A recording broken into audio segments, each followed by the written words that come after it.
Friends, ఇప్పుడు cinema ఇండస్ట్రీలో ఎక్కడ విన్నా కూడా పుష్ప 2 మూవీ గురించే మాట్లాడుకుంటున్నారు. పుష్ప 1 అండ్ పుష్ప 2 మూవీ గురించి ఈ వీడియోలో మనం డీటెయిల్గా డిస్కస్ చేద్దాం. దానికంటే ముందు మీరు మన ఛానల్ని ఫస్ట్ టైం చూస్తున్నట్లయితే జస్ట్ సబ్స్క్రైబ్ చేసుకోండి. యూట్యూబ్, ఇన్స్టాగ్రామ్ ఇలా సోషల్ మీడియాలో మోస్ట్ వైరల్గా పుష్ప 2 మూవీ రికార్డ్స్ బ్రేక్ చేస్తుంది. పుష్ప 2 పబ్లిక్లో భారీ ఫ్యాన్ బేస్ను సొంతం చేసుకుంది. పుష్ప 2 మూవీకి సంబంధించి కాళీమాత రూపంలో ఉన్న icon star Allu Arjun looks కానీ, సాంగ్స్, పోస్టర్స్, ఐటమ్ సాంగ్స్ ఒక్కొక్కటిగా మేకర్స్ ఇప్పటికే రిలీజ్ చేశారు. ఇవన్నీ చూసిన పబ్లిక్ పుష్ప 2 మూవీ మీద భారీ అంచనాలు పెంచుకున్నారు. అలాగే Pushpa 2 movie most awaited film గా నిలిచింది.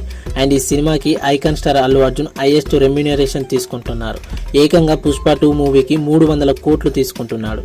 ఇండియాలోనే హైయెస్ట్ పెయిడ్ యాక్టర్ గా ఐకాన్ స్టార్ అల్లు అర్జున్ గారు రికార్డ్ బ్రేక్ చేశారు.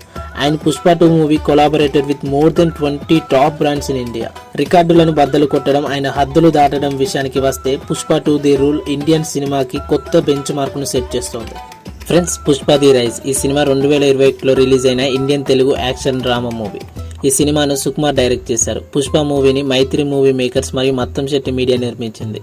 ఈ మూవీలో అల్లు అర్జున్ ఆంధ్రప్రదేశ్ శ్రీకాకుళం కొండలో మాత్రమే పెరిగే అరుదైన కలప ఎర్రచందనం స్మగ్లింగ్ చేసే సిండికేట్ లో పుష్పరాజ్ అనే కూలీగా నటించారు. ఇందులో ఫాద్ ఫజిల్ గారు విలన్ గా, అండ్ రష్మిక మందన హీరోయిన్ గా నటించారు. ఈ మూవీని డిసెంబర్ 2019లో స్టార్ట్ చేశారు. కానీ కోవిడ్-19 మహమ్మారి కారణంగా మార్చ్ 2020లో ఆగిపోయింది. నవంబర్ 2020లో షూట్ ను మళ్ళీ స్టార్ట్ చేశారు. మళ్ళీ అదే నవంబర్ 2021లో కంప్లీట్ చేశారు. మోస్ట్లీ హైదరాబాద్లోని రామోజీ ఫిలిం సిటీ అండ్ ఆంధ్రప్రదేశ్లోని మారేడుమిల్లి ఫారెస్ట్లో జరిగింది. Devi Sri Prasad cinema score and sound ట్రాక్ను కంపోజ్ చేశారు.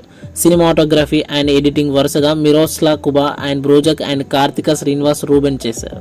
పుష్ప ది రైజ్ 17 డిసెంబర్ 2021లో రిలీజ్ అయింది. ఈ మూవీ సాధారణంగా విమర్శల నుండి మిశ్రమ ఫలితాలను అందుకుంది. ఈ మూవీలో action, choreography, cinematography, direction, dialogue, songs and sound ట్రాక్లను ప్రశంసించారు. ఈ మూవీ మంచి సక్సెస్ రేట్ను అందుకుంది. ప్రపంచవ్యాప్తంగా బాక్సాఫీస్ వద్ద 360 నుండి 393 కోట్లకు పైగా వసూలు చేసింది. పుష్ప ది రైజ్ 2021లో అత్యధిక గ్రాస్ కలెక్షన్లు చేసిన ఇండియన్ ఫిలింగా నిలిచింది. 69వ జాతీయ చలనచిత్ర అవార్డులో పుష్ప ది రైజ్ మూవీకి బెస్ట్ యాక్టర్ అవార్డు అల్లు అర్జున్కి వచ్చింది. And best music director award DSPకి వచ్చింది.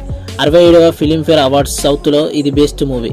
అండ్ బెస్ట్ డైరెక్టర్గా సుకుమార్ గారు, అండ్ బెస్ట్ యాక్టర్గా అల్లు అర్జున్తో సహా తెలుగు మూవీస్కు ఉద్దేశించే 7 అవార్డులను పుష్ప మూవీ గెలుచుకుంది. 1990s చివరిలో కార్మికుడు పుష్పరాజ్ తన స్నేహితుడు కేశవతో కలిసి ఎర్రచందనం స్మగ్లింగ్ చేయాలని నిర్ణయించుకుంటాడు. అతను DSP గోవిందప్పను తప్పించుకుంటూ స్మగ్లర్ కొండారెడ్డి గ్రూప్లో ర్యాంక్ను పెంచుకుంటాడు. ఇక పుష్ప 1 క్లైమాక్స్ సీన్ ఏంటంటే, పుష్ప షికావత్ను తన దుస్తులను విప్పమని గన్ పెట్టి బెదిరిస్తాడు. పుష్ప కూడా అదే విధంగా ఉంటాడు. నేను ఇట్లా పోయినా నన్ను పుష్ప అనే అంటారు, కానీ నిన్ను ఇది సార్ నా బ్రాండు అని అంటాడు. అయితే షికావత్ తన యూనిఫామ్ లేకుండా వెళ్లేసరికి తన కుక్క కూడా అతన్ని గుర్తించదు. పుష్ప శ్రీవల్లిని పెళ్లి చేసుకోవడానికి బయలుదేరుతాడు. అవమానించబడిన షికావత్ ఇంటికి వెళ్తాడు. అక్కడ అతని కుక్క అతనిని గుర్తుపట్టకపోయేసరికి పుష్ప అన్నది గుర్తుకు వచ్చి షికావత్ కోపంతో కుక్కను కాల్చి చంపేస్తాడు. అండ్ పుష్ప దగ్గర తీసుకున్న లంచం డబ్బును కూడా కాల్చివేస్తాడు. శ్రీవల్లిని పెళ్లి చేసుకుంటాడు పుష్ప. ఇది పుష్ప ఫిలిం సిరీస్ పార్ట్ 1 మాత్రమే. అండ్ పుష్ప 2 ది రూల్ అనే సీక్వెల్ 5th డిసెంబర్ 2024న ఆల్రెడీ ఇప్పటికే థియేటర్స్ లో రిలీజ్ అయిపోయింది. ఈ సినిమా గనక మీరు చూసుంటే ఈ మూవీ గురించి మీరేమనుకుంటున్నారో మీ అభిప్రాయాన్ని ఖచ్చితంగా కామెంట్ చేయండి. లైక్ చేయండి, షేర్ చేయండి. ఇలాంటి వీడియోస్ మిస్ కాకుండా ఉండడానికి మన ఛానల్ని సబ్స్క్రైబ్ చేసుకోండి. Thanks for watching.